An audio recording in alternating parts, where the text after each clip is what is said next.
Welcome to the MFS Wellness Podcast, a hybrid structure encompassing health, fitness, self-improvement, and entertainment, where no topic is off limits and all opinions are graciously welcomed. Let's get on with the show! And now, here's the host of the show, Mike Sinopoli.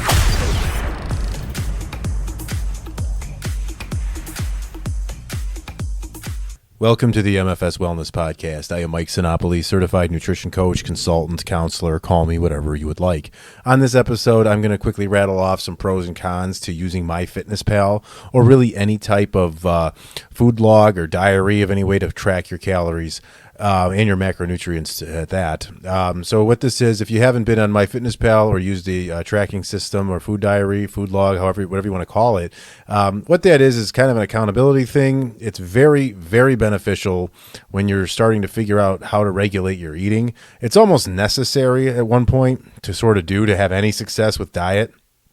Because if you're not figuring out how much of anything to eat, what portions look like, and how that total comes into your entire day per meal or however you do it, that you're really crippling yourself by not doing it. I don't think that tracking your food is something that you'll do forever. Actually, it shouldn't be. I don't think that's a good thing to do. The ultimate goal is to sort of go ahead and use it as a learning device, this thing here. So, it's a learning process to track your calories and your macros. It's tedious, okay? I get it. And we're going to go through that. I'm going to go through that real quick here because I use MyFitnessPal to make my meal plan for the week. And I just do this because it works for me. So what I do is I just go on Monday in MyFitnessPal and make a meal plan for the week. It keeps my groceries condensed to what I need. I know how much of what to buy. It's very easy. I don't mind eating the same thing over and over again. If I feel like changing it up, I know what to do. But it just keeps me knowing what I've got. I don't really have to think about what I'm eating too much. It's just there. So I'll make a meal plan in there and use that. And I do that for some clients as well. However, some clients do not like meal plans, and that's okay. So they're not for everyone. I do them very individualized, so I feel as if they tend to work far better than a generic blanket meal plan would work for somebody where they're just told what to eat. I have clients pick what they want to eat, essentially, and then I fit it to their macronutrient and calorie count for their goal. And that works out pretty well, but at some point, people don't want to just keep eating the same thing over and over again. The best thing to do if you're on a meal plan when working with me or another trainer or coach or whatever it is, the best thing you want to do is go ahead and know how to say, all right, I don't feel like eating that fish, rice, and avocado bowl. I want to have this instead. Well, track that. Look at that in your food log, and go ahead and see how something else fits in there, or you'll know how many calories and macros you have to fill up a new meal, and that's such a beneficial way to go. But I am going to list off. I have 6 pros and 6 cons to using MyFitnessPal. And before I go into this, even though there are cons to this, I still believe it's good for us to go into it and track our food for a while, no matter what, even though there are cons to it. And I think the cons come in after usage for a while, or kind of like what's user-friendly and what's not is what I have listed here, okay? So if you're listening right now and you've been in MyFitnessPal, you already know this might be a pretty boring episode for you, but if you like my opinion, like some people might, it might entertain you or draw some interest for you. I don't know.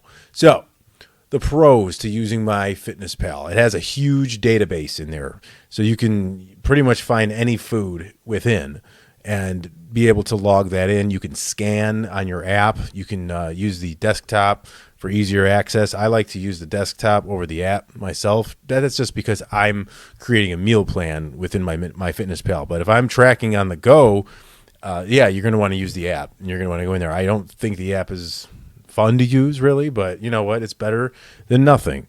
So the huge database that's in MyFitnessPal in particular, I'm not too sure about Calorie King or other trackers. I'm sure they have it's pretty extensive in there as well. But that's one huge benefit. So anything you're looking for, you can have in there.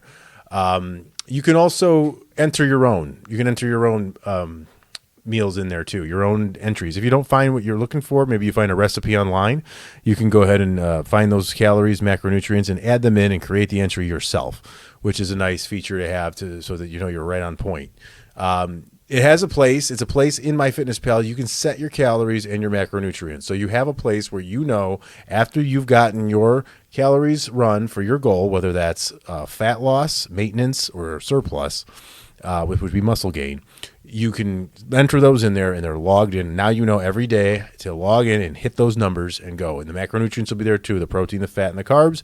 You can even track your fiber. You can track your cholesterol. You can track your sodium, your sugar intake. Those aren't so much, for body composition, but as far as your internal health goes and maybe some health issues you have, you're going to have to look into those. It doesn't have things broken out like added sugar or LDL, HDL cholesterol, other things that could be very beneficial. But hey, our nutrition labels still don't have the cholesterols broken out. And there is some conflicting information on just how important this cholesterol watching really is at this point. But you know what? We're not going to get into that because I don't have all the answers and it's a theory at this point. So moving along, like I was saying before, you can create a meal plan very easily in MyFitnessPal. That's like a huge benefit to it. You can just go to one day and put everything in there. Meal 1, 2, and 3. I change them. They'll give you breakfast, lunch, and dinner. I don't do that. I just say meal 1, 2, 3, or I'll even change mine up. You can kind of play with the different meal entries. You can throw on instead of breakfast, you can put hey, this is my pre-workout meal. I like to eat this before I work out. So pre-workout, post-workout, pre-bedtime, dinner, however you want to name them, you can do it that way. I was just kind of thinking today is how ridiculous sometimes is it? We have breakfast, lunch, and dinner. Who says we have to eat certain foods at certain times? If you want a bowl of pasta with ground beef, sauce, and a bunch of vegetables for breakfast, just eat it. If you want, pancakes and eggs for dinner at 9:30 at night, eat it. Who gives a shit? Nobody cares. So forget breakfast, lunch, and dinner. Just eat what you want when you want to do it. The only meal timing I'll ever even vouch for or think has any benefit is a few hours before training and a few hours after training. A nice balance of protein, fat, and carbs for each. That's the only one I think could have some benefit. So, so meal plan creation is very simple and really beneficial and helpful in MyFitnessPal. It's accountability. You're accountable for something. It's a place to keep yourself accountable and organized. It's very easy to just go ahead and start thinking you're eating healthy, and you'll learn a lot. You'll hear healthy fats, and you'll hear, okay, well, I'm just going to go get nuts, avocado, and olive oil, and just use that as much as I want. And then when you start tracking it, and you see how much you weigh on your food scale, and you start seeing it in the system, I'm about 100 grams of fat. I'm supposed to only have 68, and I've already used up 75% of my calories just because I took these dense foods, and you didn't know that. Peanut butter is one of them too. Any of those. So you'll learn that and how much to use. It's kind of depressing, I'm not gonna lie, when you see how much fat you can have or higher fat foods that you can eat and how minimal it really is before it starts adding up. So it's unfortunate, but hey, you're here for the truth because you can't make progress digesting lies. So you're just gonna have to fucking face it, and that's where we all come to that at some point. We have to just come to that acceptance of shit. I need to make a change, and that's where you learn this. Sometimes this is something that'll show you, wow, this is what I got to change. Even if someone was to go out to eat and they logged something in, for instance, the Cheesecake Factory is a terrible place. I've talked about it a lot, but I had a client once, and she had a piece of cheesecake from the Cheesecake Factory, and it ended up we plugged it into her food log, and it was an eye opener. I never, obviously it's cheesecake. She knew it was bad. I had this. It was fine. I said, that's fine. Okay, but let's let's learn something from it. If you're gonna eat something, let's learn why this is so not beneficial for you for your goal here. So what happened was that piece of cheesecake, we realized, took up about 75% of her daily calories, and added a bunch of sugar, low protein, lots of carbs, fat, and that was an eye opener for this person. And I think that played a lot going forward for her, and I think that was a good thing. So I think that her ordering that cheesecake that day was a good thing. Because, how great of a thing is that? You got the cheesecake, you saw what it was, you learned, whoa, it does that to me? Is this worth it? Was that worth it? I don't think so. And I don't think this person thought so either. And I believe she went on to do much better things. So that was a very big success when other people would just say, I fucking failed. So, hey, accountability right there. That's a way to learn through tracking. It promotes flexible dieting. And I'll get into the cons later of where this can get ugly. But flexible dieting is like if you're tracking your food, right? But you want to have a Twinkie or a Pop-Tart or something like that. But usually you're on a diet. You can't touch that food.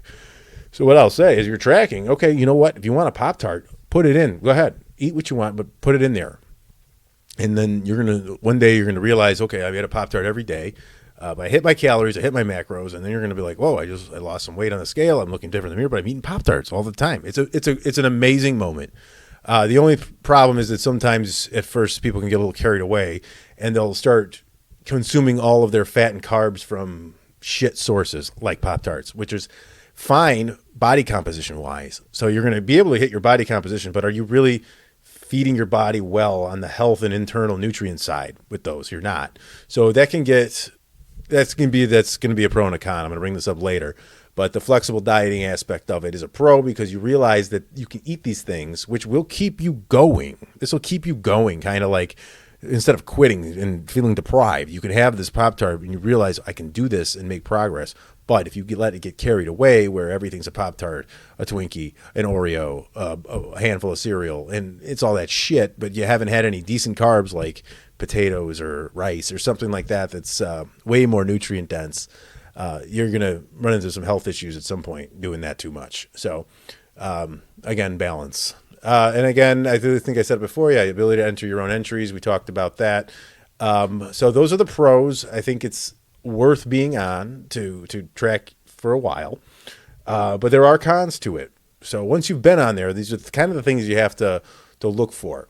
The first one I'm going to start with, though, is kind of one I already mentioned, like I said, was ability to enter your own data into there. The problem here is that some people are not very smart and they enter things in and they're very incorrect. Some people will only enter the calories in for an entry. So if you're tracking calories and macros and you find an entry for something, like let's just say an avocado, you weigh it out, it's there, and then it has the calories, and you're like, okay, there's the calories, but it has 0 fat, 0 carbs, 0 protein, all that zeroed. It's not going to give your macros accurate because this person only entered the calories. Some things are way off, typos, all kinds of stuff. I've seen Tabasco sauce on there with like 96 grams of carbs for a teaspoon. That is way off if we know anything about carbohydrates and macronutrient counting. So forget that. So just be aware. It's unfortunate that sometimes, that's kind of another thing that I do is if a client is tracking, I can seek out and see pretty well if something looks way off. You might even know something's off when you've hit your calorie count at the bottom of the food log. You have hit your calorie count, but your macronutrients haven't all been hit.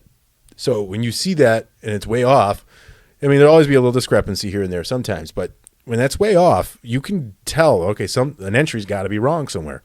And sure enough, we'll go through it and see, these two only entered calories. This one was just wrong, and then we adjust it from there. So that's kind of a con for it, that it's a pro and a con that you can do it, but if you do it accurately, that's helpful. It helps the community. It helps yourself. It helps you reuse that entry again, so that keeps you going. But there are idiots out there who are putting in faulty, erroneous entries that are going to screw things up. And, and some people don't know any better. And that's, not that they're stupid. And I shouldn't even call the people entering them idiots, but,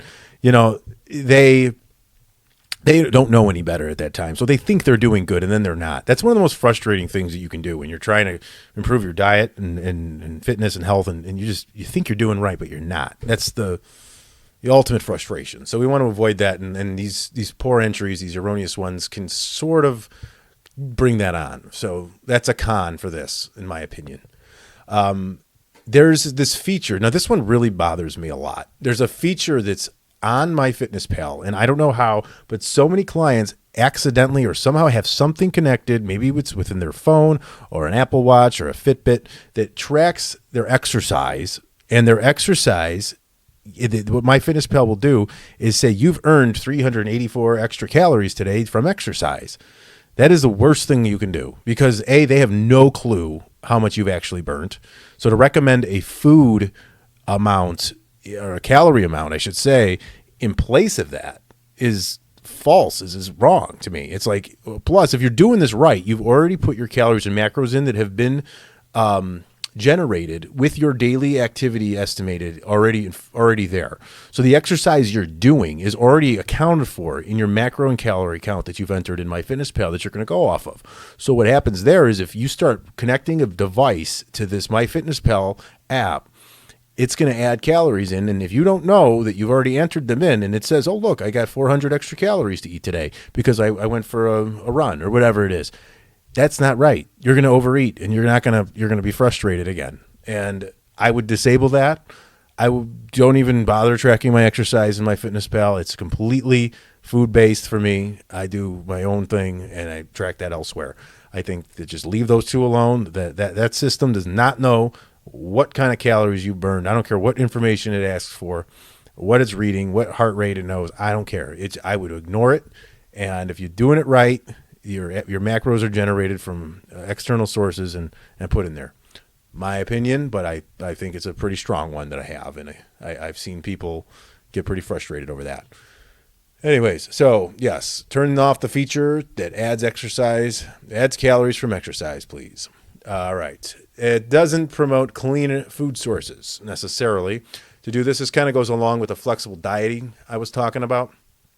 That's because you can enter in whatever you want to hit carbs, fat, or protein. It really doesn't know if you're having a complete protein, if you're having one with all 9 essential amino acids. It doesn't know the difference between saturated and unsaturated fats. And then like we talked about before, the carbs, the high glycemic to low glycemic, the stuff that spikes your blood sugar, your insulin, the empty food, the refined sugars, the processed crap. It doesn't know the difference in there when you enter it. You're just entering entries and it looks like you're hitting your numbers. That can work for a while for body composition, but your overall health may suffer in the long run. So again, there's no way to promote the cleaner foods just by logging it in. So it's kind of a con in a way. As long as you're well aware of that, you don't have to really be concerned there. Another problem here is tracking can be tedious. It can be very annoying to track your food. It can be something that's not very sustainable feeling. And like I said earlier in the episode, probably not going to be something you're going to sustain forever anyways. But it can become kind of annoying very fast. And perfectionist people can sort of get really thrown off and quit because they just got caught up with life and they couldn't enter their food in for a meal or two and they just stop. So you got to be able to hold yourself accountable with that and keep going and not let it get too tedious for you or anything like that. You got to really commit to it. You got to commit to it and just, you got to always remember this is annoying, but I'm doing this for a reason and it needs to be done so I can learn something so I can get to where I was. Whatever drove me to come here to run my macros, to figure my calorie deficit, to log my food and to get this far, why am I going to quit now? Just keep going. So what? So you had a bad day in the food. That's what I tell my clients too. Hey, you didn't, your food log only has one meal logged in. He's like, got busy. I had to go to my kid had to go to the doctor and then this and that. And I said, okay, you know what? It happens. Understood. Tomorrow, let's just try to do better. That's all you can do.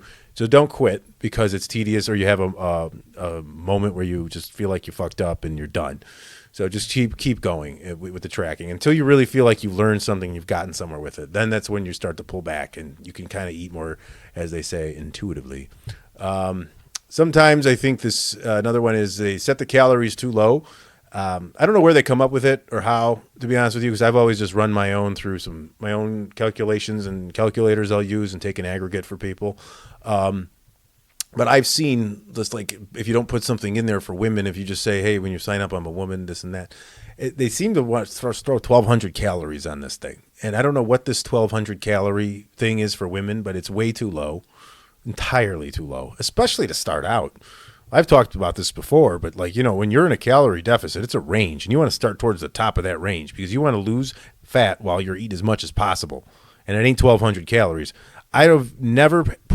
I've worked with well over 100 people, and I have never set 1,200 calories for anyone. No man, no woman, nobody. Maybe a small child, but I don't, that's just what they eat. But I would, that's it. That's who should be eating 1,200 calories, a child.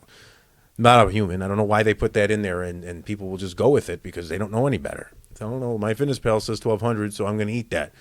The thing is, they'll probably start losing weight when they eat that low, but they're going to be miserable and hungry, and eventually they're just going to go over their calories and they think they screwed up. Isn't that sad? Like you can literally like the perfect like calorie deficit range for this. Some to say a random woman is like somewhere between 1,500 to 1,800 or something like that, based on her lifestyle and everything. When she goes in here and she's like, oh, 1,200, okay, and then she overeats and she's like around 1,700, and she thinks she fucked up and she quits, but she's actually eating what she's supposed to have because but MyFitnessPal told her 1,200, so. But she actually ended up doing what she's supposed to do. But now because of this, she quit because she's feeling like I went way over my calories and I'm overeating when she's not. So that's where the problem lies with randomly assigning a calorie amount. I do believe MyFitnessPal has something in there where you can kind of put more information in and it'll get you a better number. I do believe so. But I have logged into certain people's accounts because I use my clients' MyFitnessPal accounts. I have their logins, and I have seen new clients come in, and I just click on there, and before I go in and adjust the macronutrients and the calories, those calories are set at 1,200 by default, which is entirely too low. So I don't know what they're doing with that. Maybe there's a way to correct it other than running it through. But moving on. This can lead, and this kind of ties into stuff I've already talked about, but, you know, the MyFitnessPal and the food tracking can lead to an obsession with perfection and getting too tedious and like meticulous with it, you know, to where you're starting like anything else, where you're starting to miss family events. You're eating, you're taking Tupperware food on Thanksgiving and eating in a shitter at your aunt's house because you're just so worried about being so perfect on that MyFitnessPal. It can become an addictive type thing where you just need to hit those numbers. You're going to get great results doing that. I'm not going to lie, but you're going to sacrifice your quality of life, I think. Because then you're going to just start being too type A with it, too, whoa, I just got to hit everything on the dot. And, you know, we got to remember this is a machine. It's just like the bathroom scale. This is a machine. It's just like the calorie counters on those cardio machines. They're not perfect. They're never going to be perfect. And they're probably, if you wanted to get to the exact spot on those, I guarantee you they're never right. Sometimes they might be close. A lot of times they're probably way off. Calorie counters, you know, even the bathroom scale, people see that thing, it just shoots up a pound. Oh my God, they lose it. I do a whole thing. I think I've done an episode, Making Friends with the Scale, if you want to read back or look back at that. But my God, the scale has taken over people's lives, and it's the only thing that makes them happy. And we have to stop this. It's really not the be all end all is what the scale says. So please, I know this is a little bit going on a tangent here, but please stop with the fucking scale. Just use it as a tool. Check it once a week, twice a week tops, same time of day, naked, after you take a shit, after you take a piss, before you get in the shower so you're not drenched with water that seeps into your pores and inflates the scale. So then you get mad and you go eat a Danish for breakfast and you want to throw up on yourself later because you fucking think you fucked up. So stop that, please. And just forget the scale if you can't handle it. Forget the scale if you can't handle it, please. But anyways, that's the obsession that this can kind of lead to when it comes to tracking, where you just get obsessive with it and to the point like we just have to do it. You have to get everything accurate. And some people they have to get it right on the money, and that's really just not necessary at all. They'll ruin relationships. They'll shun things out. They'll get frustrated, and then they'll obsess over it. They'll have no fun. And they'll probably end up reverting way back in another direction and start overeating. And who knows? But all kinds of dark shit can happen from there when you get too involved. So that's my rundown for MyFitnessPal, food logs, food diaries, tracking, and all that good stuff. Like I said before, it's very beneficial to do. It's very worth doing, but be careful for the cons and the pitfalls that it has, and be aware of what you're having. So know those things before you get into it. Work with a coach, a trainer. If you want to find me and talk more about it, I'm on Instagram, Twitter, Facebook, and LinkedIn at MFS Wellness. You can always shoot me an email. Old school email still a thing. Mike at mfswellness.com. Thanks again to all who listen. Greatly appreciated. And we will talk to you on the next episode.